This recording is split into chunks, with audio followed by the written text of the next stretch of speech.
Thank you, Marcia. It's really a delight to be here with you this afternoon. You're going to see soon a really fine film about an absolutely fascinating community called Kiryas, or the city or town or village of Joel. The city town is a legally recognized municipality in Orange County, New York, just outside of New York City, about 50 miles outside of New York City, that has a population of 25,000 people, 99.5% of whom are members of the Satmar Hasidic group. So the entire community is a Hasidic community, legally recognized by the state, and therein lies one of the chief sources of intrigue in the story. By the way, the community, Kiryas Joel, city or town or village of Joel, is named after a great 20th century Hasidic rabbi by the name of Joel Teitelbaum, one of the most fascinating rabbinic figures in modern Jewish history. If you want to hear more about him, you'll have to stay to hear me after, when my wife and I will be talking about the community. The film gives you a glimpse into the workings of this community, how it actually, how daily life unfolds in the community, as well as into tensions between the community itself and surrounding neighbors in the town of Monroe and other municipalities in the area. The tensions that arise out of the fear of the neighbors around Kiryas Joel that members of the Hasidic community are intent really on encroaching on their ideal of suburban life in New York. They had this image of a single-family home in suburban New York, and abutting their beautiful idyllic villages and towns is this rapidly expanding Hasidic community that doubles in population every 10 years. That is very much in need because of its astonishingly high birth rate of very important natural resources, including land and water. So the film really gives you a sense of the tension between Kiryas Joel and its surrounding neighbors. I can assure you it's an absolutely fascinating topic because Nomi and I have spent more than 10 years devoted to researching it. And we've completed a book called Americanization that is coming out next year. And in the meantime, we'll have an opportunity to give you a little bit more insight into this community about the ways in which it seems to be a highly imperfect fit with America and the ways in which it is a very American community as well. That will follow the film. Enjoy what you're about to see, and I look forward to talking with you after. Thank you.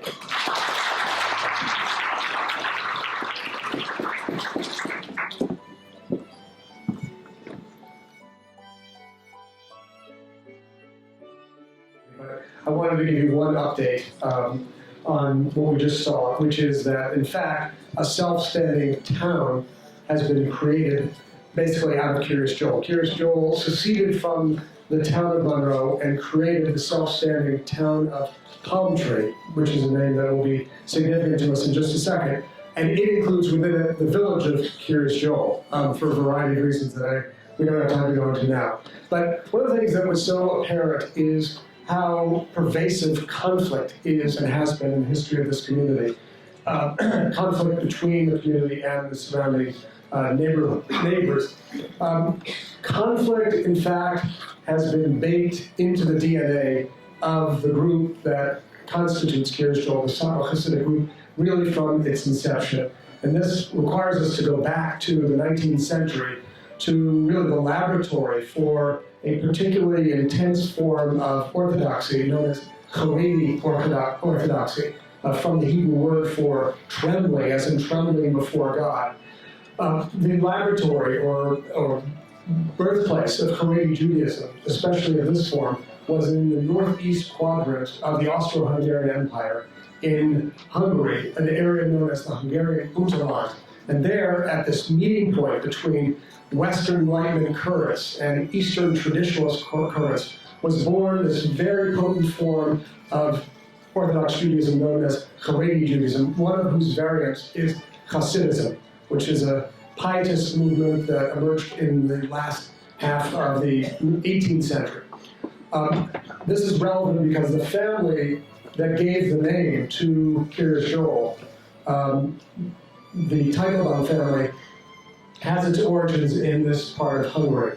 And it is there, really from the inception of Haredi Judaism and the Teitelbaum family, that combat and conflict were essential parts of assuring that a true, strict form of Orthodox Judaism could be upheld, especially so for the Teitelbaum family, which was really marked by this combative spirit to assure absolute observance. The main figure in our story is the sign of this noble but combative Hasidic family by the name of Joel Teitelbaum, born in 1887, who grew up in this world of Haredi Judaism in Hungary and served in a variety of different towns as the town rabbi. And wherever he came, he insisted almost immediately upon arrival upon elevating the level of observance in the community in terms of the degree of observance of dietary regulations, kashrut, keeping kosher, modesty norms within the community were extraordinarily important to him. Engagement in study, in Torah study. All of these features were extremely important to his rabbinate. And he served in a variety of communities throughout Hungary, and then after the First World War in Romania, including in a Romanian town known as Satmar, which actually doesn't mean St. Mary as some people think, but a great village. It's from that town and its Hungarian antecedent, Satmar, that we get the name Satmar, referring to this group of Hasidic Jews. Rabbi Joel Teitelbaum made his way to Satmar, or Satmar, in 1934. He spent only 10 years there until the Nazis invaded Hungary, and within 3 or 4 months, had deported 3/4 of the Hungarian Jewish population to concentration and death camps. Joel Teitelbaum escaped along with a number of his close followers, made his way first to Switzerland, then Palestine, and then finally the United States in 1946. And there he began to set up anew his own stringent form of Orthodox community. Initially in Brooklyn, in Williamsburg, which became the center of the Satmar Hasidic group, which today is the largest Hasidic group in the world, maybe by an order of magnitude of 50% over other rivals. From his first arrival in the United States and his settling in Williamsburg, Rabbi Joel Teitelbaum insisted to his chief aides that he must find a place of refuge outside the city, away from the seductions and the lures of the city, which could be an enclave of purity, what he called a shtetl, which is the Yiddish term for town or city comprised almost entirely of Jews. You may be familiar with the idea from Fiddler on the Roof. The actual historic shtetl was nothing like that mythic image in Fiddler on the Roof. It was far more porous, not entirely Jewish, oftentimes part of the city. But Rabbi Joel Teitelbaum actually had in mind the mythic image of that. And his chief aides spent about 25 years looking for land in the metropolitan area where the Satmar Hasidic community could establish itself.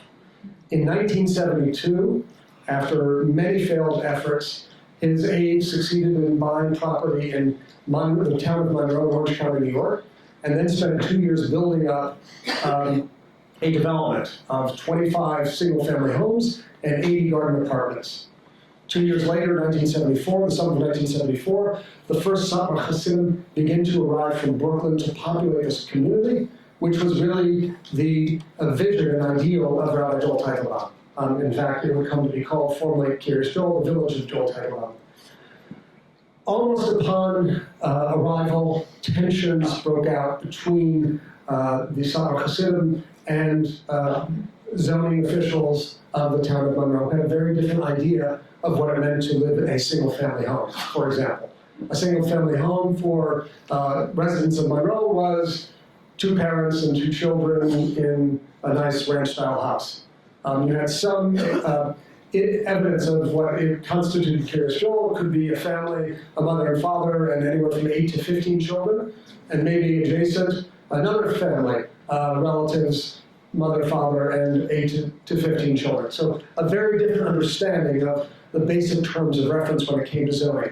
As a result of that, tensions intensified from 1974 until 1976. Lawsuits were threatened back and forth, and it's really important to note that this was an extension, I think, of the combative spirit of the Teitelbaum family that Rabbi Joel really represented. Until an agreement was reached after one Sabbath Eve and a long meeting that lasted into the wee hours of the morning, when town officials agreed to allow for the creation of a village of Kiryas Joel within the town of Monroe, which would have the benefit of the village being able to control its own zoning regulations. So in 1977, a half year later, the village of Kiryas Joel was officially incorporated in the city in the state of New York. And thus really begins the formal part of the story. But conflict wasn't only directed outwardly towards the town of Monroe. Conflict also was turned inward, as we had a chance to see a little bit in the movie. In 1979, Rabbi Joel Teitelbaum, the towering, charismatic Rebbe of the community, the great leader, founding leader of the community, died, leaving his followers in a state of absolute shock. He left behind no children, no male heirs. His 3 daughters predeceased him. The community didn't really know what to do, although there was one less than ideal candidate waiting in the wings, his nephew, Rabbi Moses or Moshe Teitelbaum, who after a while was appointed rabbi of the town of Kiryas Joel, rabbi of the town of Kiryas Joel, and then after a year, Rebbe of the Satmar Hasidic Empire, which at that point really extended throughout the world with satellites in Israel, Australia, Europe, South America, as well as in the United States and Canada. Very curiously, the widow of Rabbi Joel Teitelbaum, the first Satmar Rebbe, was not much of a fan of her husband's successor, and in fact retained around her a circle of supporters who came to be known. We heard the name mentioned by Emily Colbert, B'nai Yoel, or B'nai Yoel, the true followers, the true sons of Joel. They and the Rebbetzin, Rabbi Joel Teitelbaum's widow, remained in opposition to the new rabbi of the Satmar community. And this was really the first important circle of internal dissent.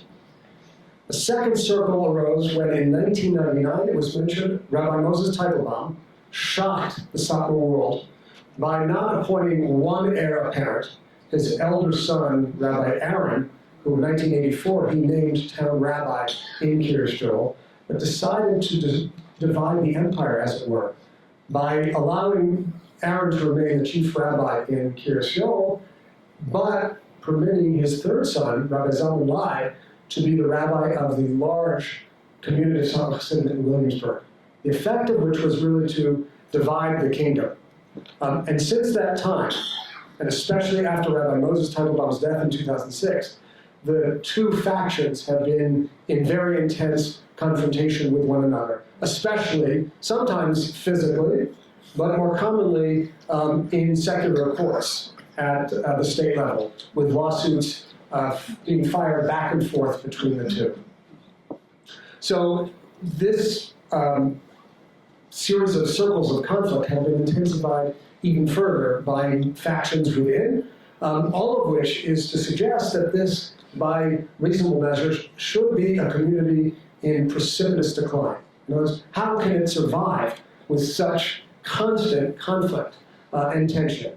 And yet it seems, as I suggested at the beginning, in that conflict is in a certain sense baked into the DNA of Kiryas Joel, it seems that, I just want to check my time, so I don't, for about 4 minutes left before I do my life. It would seem as if this would be an absolute recipe for failure. And yet, by almost all discernible measures of the community itself, Kiryas Joel has been a success. By what measures? First, demographic growth. This is a community that believes in the biblical principle of being fruitful and multiplying, with the added incentive and motivation after the Holocaust of repopulating the decimated ranks of Orthodox Jewry. Kiryas Joel has the fastest birth rate in the state of New York. It doubles in population every 10 years or so. The current population stands at 25,000. By Kiryas Joel's own estimates, in 2035, the community will be about 75,000. So growth a measure of success. Language. This is a community that operates from cradle to birth in the Yiddish language. According to the 2010 census data that we have, the National Federal Census, 92% of the residents of Kiryas Joel declare that they have a language other than English as the language spoken at home.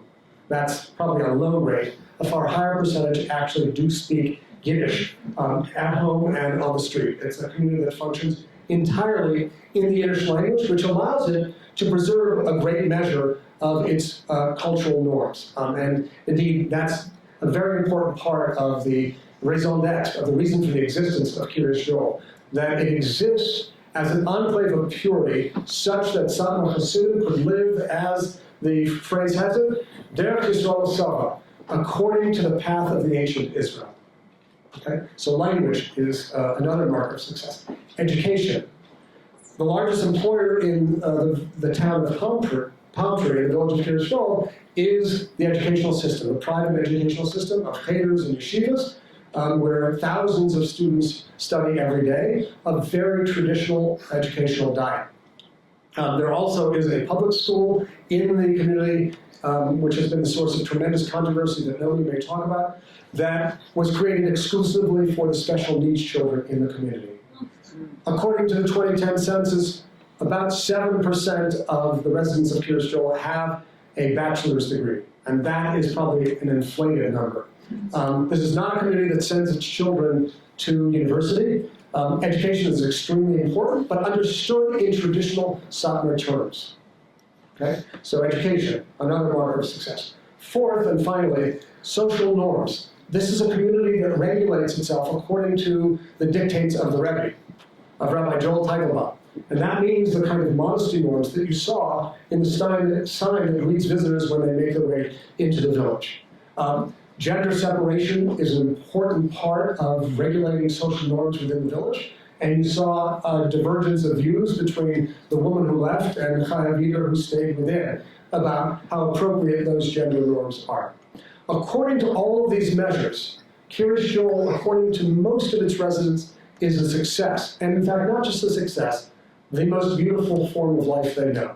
So an expression one hears very commonly. There are two warning signs with which I will leave you, and then we'll have an opportunity to engage a little bit more. First, according to the 2010, and for that matter, 2000 census data, Kiryas Joel is the poorest community in America, with a little bit more than 60% of residents of the village below the poverty line, the poorest community in the United States. There isn't any discernible sign of poverty such as one might see in an inner city impoverished neighborhood. It's a very different kind of poverty that we can talk about. The second warning sign is that device that is the source of greatest fear within the community, and that has the potential really to crack open the community, to break down the very strict boundary maintenance, which indeed is the internet. The greatest source of fear in the eyes of community officials, and that instrument that has served as a source of attraction to people heading out, and which may, in fact, have a very significant effect on the impact of this community over the next quarter century.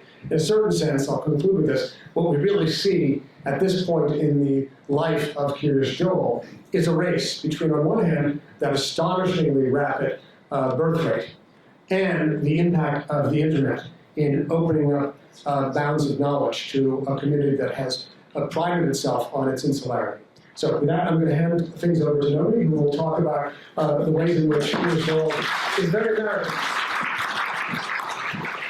Good afternoon, everyone. As David said, I'm going to talk about the Americanness of Kiryas Joel.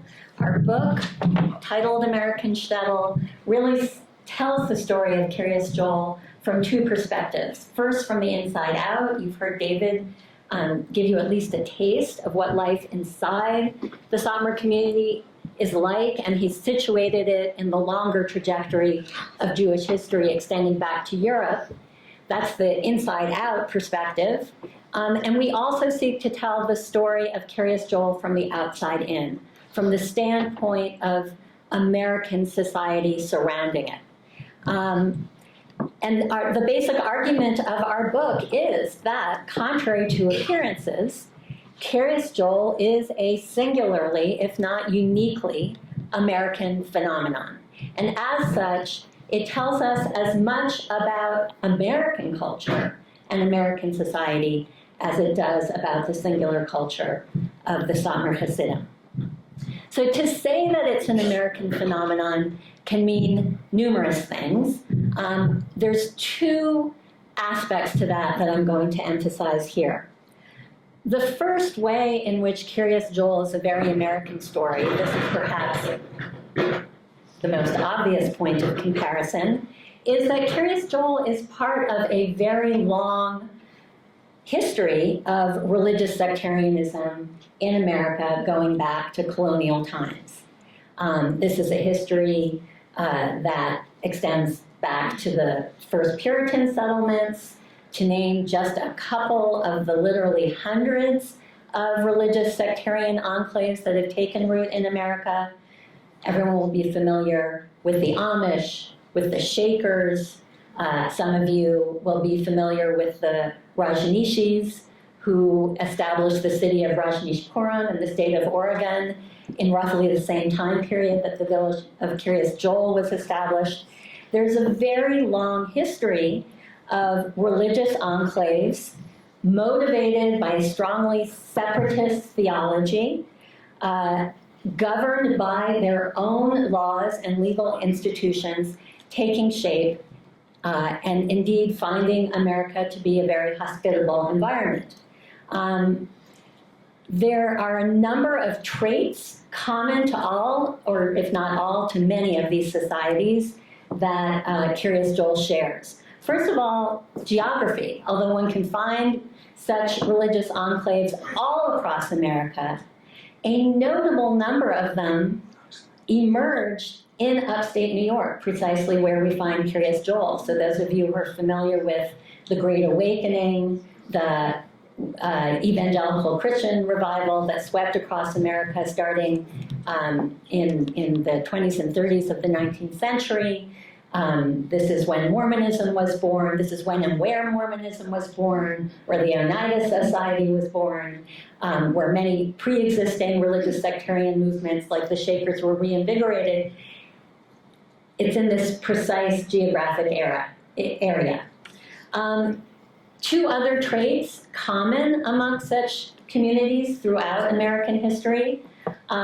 Many rejected mainstream family, reproductive, and sexual norms, and attracted intense criticism from the outside community for doing so.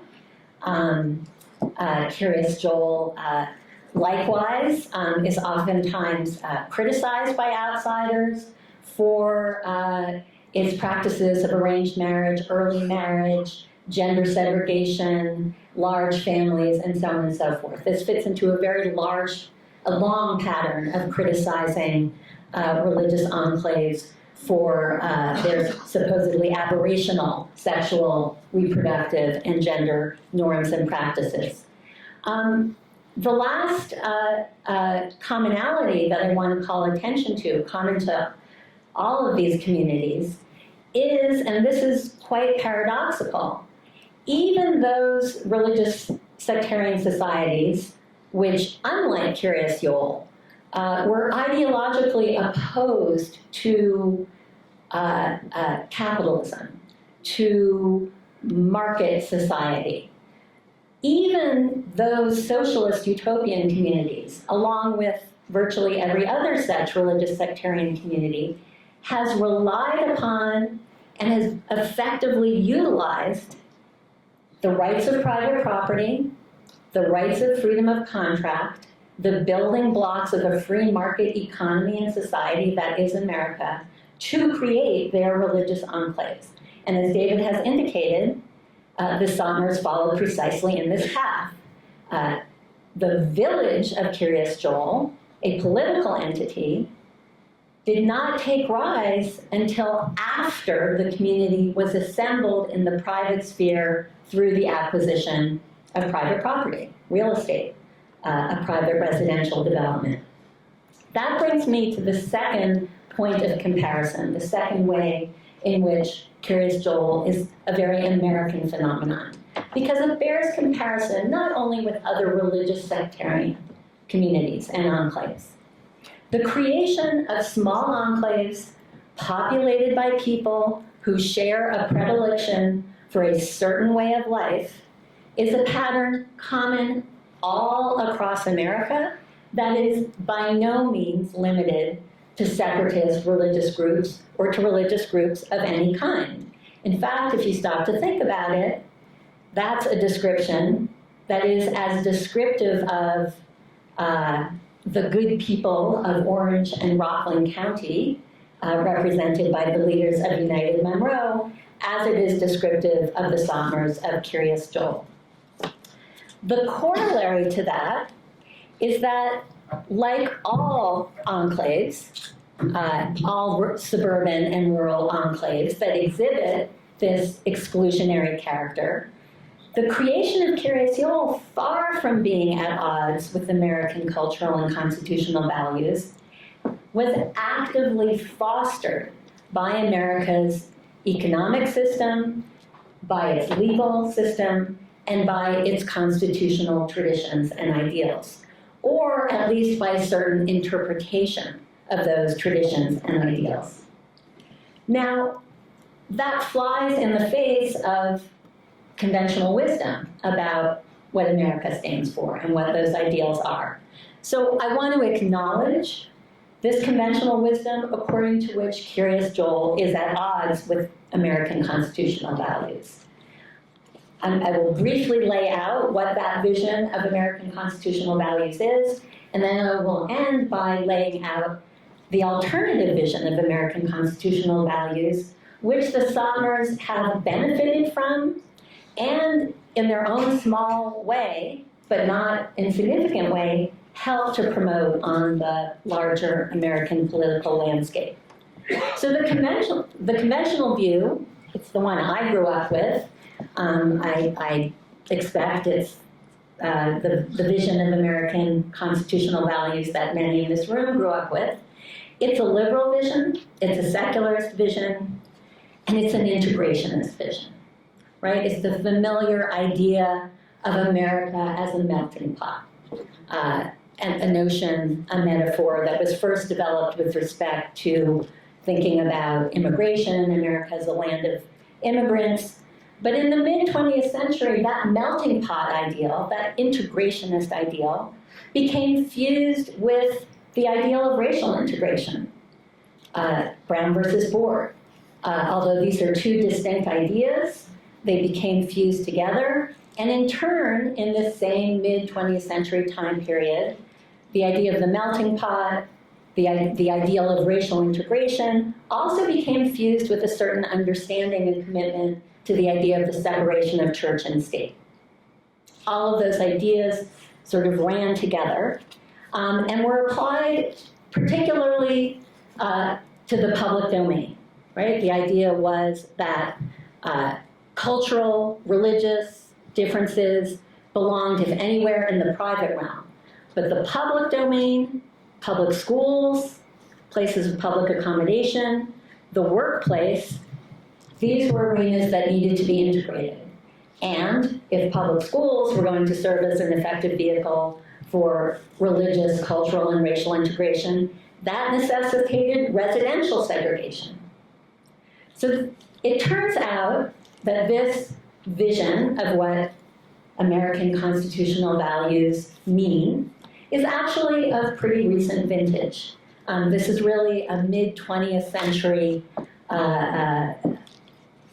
interpretation of the meaning of the Constitution and the meaning of American constitutional values that was challenged as soon as it became dominant. And it was challenged from both the right and the left. On the right, it was challenged by the religious right as part of a broader conservative political movement. But it was also challenged from the left by the ideal of multiculturalism, and even before that, the Black Power movement, notions of Black separatism that really contested the thesis that the pathway to either racial or cultural equality lay through integration. And what that meant is that precisely at the moment in time, when, as David described, the Satmars, at the bidding of the Rebbe, were seeking land in the suburbs of New York, there was a great fight taking place across America between two competing visions, two competing interpretations of American constitutional ideals.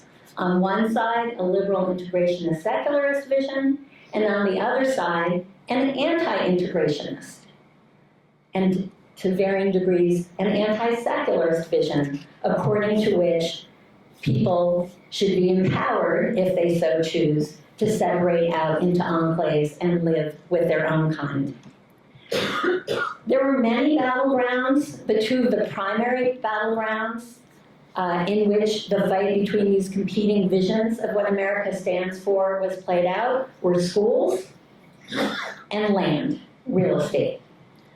Since time is short, I'm going to skip over the matter of schools, but I'd be very happy to address the questions about the constitutionality of the public school district established in Kiryas Joel, as well as questions about the funding and regulation of the private religious schools, and just conclude my remarks pretty much in the same place where David concluded, which is the battleground over land, over real estate, and over zoning, which is very much the subject of the film, I think the really excellent film that we all just watched.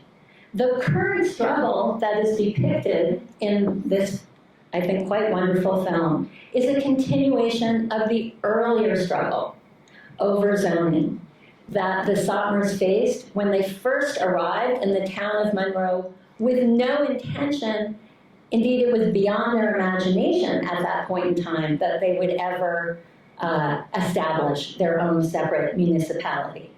As David explained, they immediately faced resistance from the good people of the town of Monroe, who objected to high-density housing. And that is a very familiar story that, again, is not unique to the Satmars.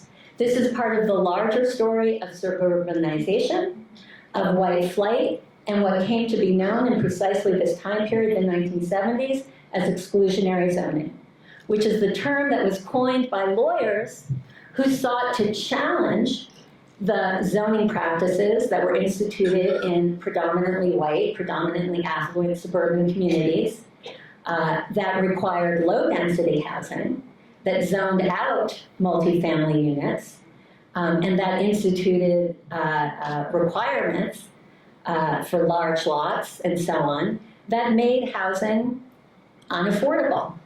And of course, that had the effect of zoning out not only communities like the Satmars, but minority communities who also were seeking housing outside the city. So I will just leave with this question. When we put the story of the Satmars of Kiryas Joel in that larger context, which group is the exclusionary one? Which group is the separatist one? Is it the Satmars? Or is it the good people of Orange County and Rockland County, represented by United Monroe?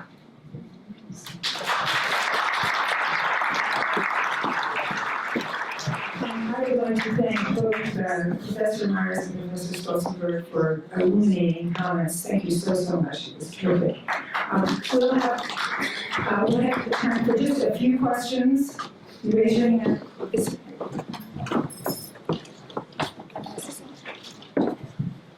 Okay. How do they support themselves? How do they support themselves? So this is a community where, unlike other Haredi groups, a strong majority of men work, do not study all day. What do they do? I'd say there are three main things. The largest employer within the community is the private educational system. which employs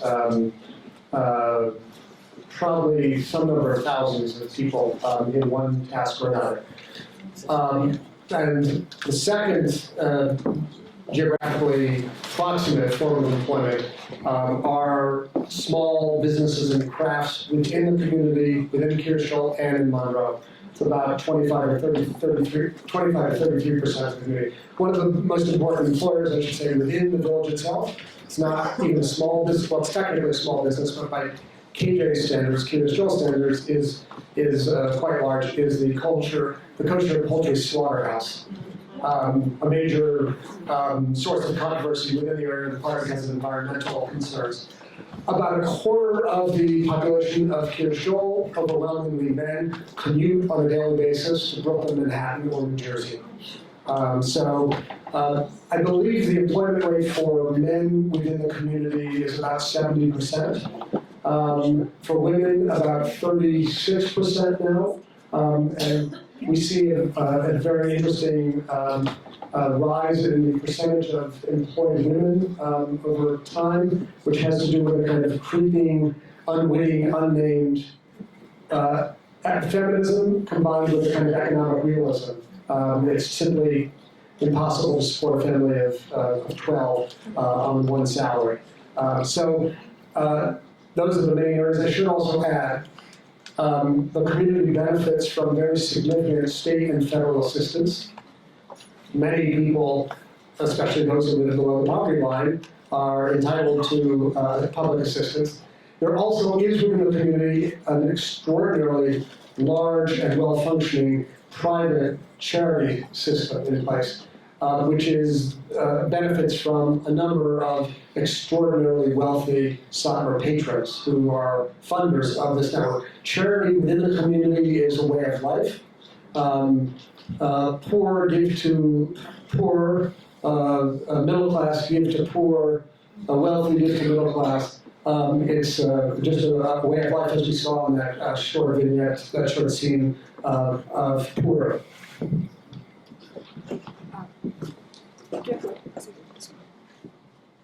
Please go ahead. Thank you. You or somebody mentioned that when it became a village, it got control over its own zoning. And I'm curious what other facets of the community that process gave them control over. Yeah, so there's a technical distinction between a village and a town. So towns have more powers that they can exercise, but villages have many powers and many obligations. They can play some role in assessing taxes, determining real estate taxes, collecting taxes, services ranging from garbage collection, other municipal services. This town does subcontracts fire and police services, although it does have not technically a police force.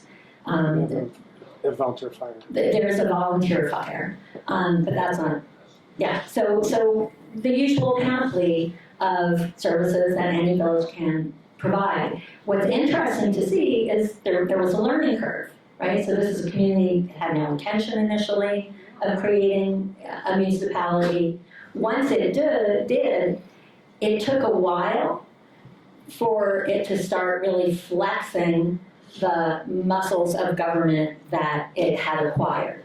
And many of those muscles, the first provocation to begin to exercise them was actually in confrontation with the dissident movement. So just to amplify, so there's a village council of which you saw one very valuable and garrulous member, Jacob Freud. There's a village school board, which regulates, which is the equivalent of the town school board for this public school. There's a village administrator who is the equivalent of a city manager as well as an elected mayor. So every office that I mentioned, with the exception of a village administrator, are elected. There actually was in 2001 a pretty open election, which was quite striking for this community usually had been that the follower of Rabbi Moses and his son Aaron, their party won overwhelmingly and often ran uncontested. There was a contested election in 2001. Town of Monroe provided also a wide variety of municipal services. A smaller number were taken on by the village of Kiryas, which paid taxes both, whose residents pay taxes both to KJ itself and to the town of Monroe. In part, in order to avoid the contentious struggle over annexation that began in 2014-15, Kiryas decided to secede. Interestingly enough, that was the result of a compromise between United Monroe and the mainstream faction in Kiryas, not United Monroe's usual ally, the dissident Kiryas Alliance. As you saw, that was a compromise that included a 10-year moratorium on seeking annexation. I can assure you that the question of land will arise again as a source of very significant controversy within Orange County, given the birth rate and the needs of the community for basic and essential natural resources. Thank you. Excellent presentation, by the way. But one of the things you did not hit upon in your movie was the division really is about money.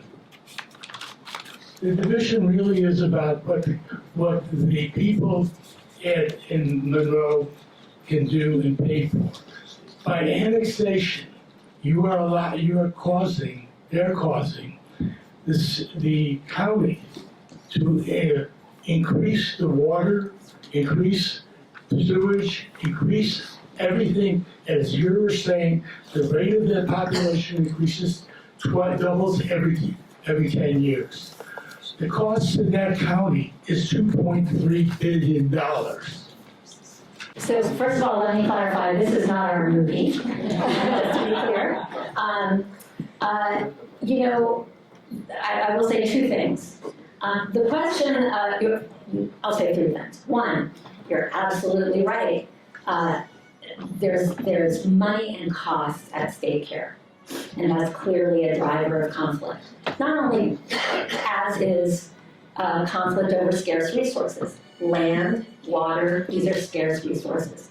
Two, population growth imposes costs on society as a whole. Your point about which pocket it will come from is very complicated. It's not necessarily the case. In fact, the more the community secedes from Monroe, this is part of the reason why many instances of secession in the past have been welcomed or even promoted by Monroe, a kind of good riddance. Because it's not that those costs are going to go away. It's not that the larger society isn't going to have to bear the cost of there being more people who need to consume more water and more land and more money. But which pocket they come out of will depend.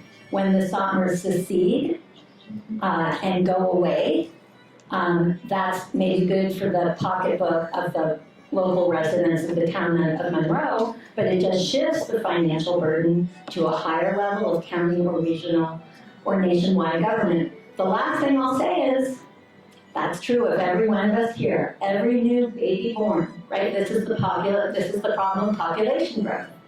It imposes costs on society as a whole that we are now really finding we cannot support anymore. What do we do about that? Institute a China policy, not permit people to have more than X number of children. Those are really, really hard policy and normative questions. But I think that while they're large, their unusually large family size makes them a convenient target for this criticism. I think it's a little bit convenient and a little bit, dare I say, with no offense, because I think your point is very well taken, but it's somewhat myopic. In terms of sheer numbers, this is a small community, although it's growing exponentially. So compared to the size of other communities, it's placing less of a financial and environmental burden on the world than many other communities are. Yeah, just a couple of things. I'm not sure about your $2.3 billion figure. I haven't seen that, and we'll have to talk about that after. You are right about one thing, that at a certain point, you can reduce this conflict, not just to land and not just to water, but it's about sewage. It's about sewage. Now, KJ put online a few years ago its own very high-tech new sewage facility, which it floated a bond for. So it was responsible for the financial, for much of the financial underwriting of that, which served not just its community, but a couple of neighboring communities. But you are certainly right that there is going to be an increasing utilization of those three central resources, land, water, and sewage. For the last, 25 years or so, Kiryas has been attempting to build a pipeline to the New York State aqueduct in order to tap into water resources that are not available locally. That has been a huge source of controversy, and it will continue to be so.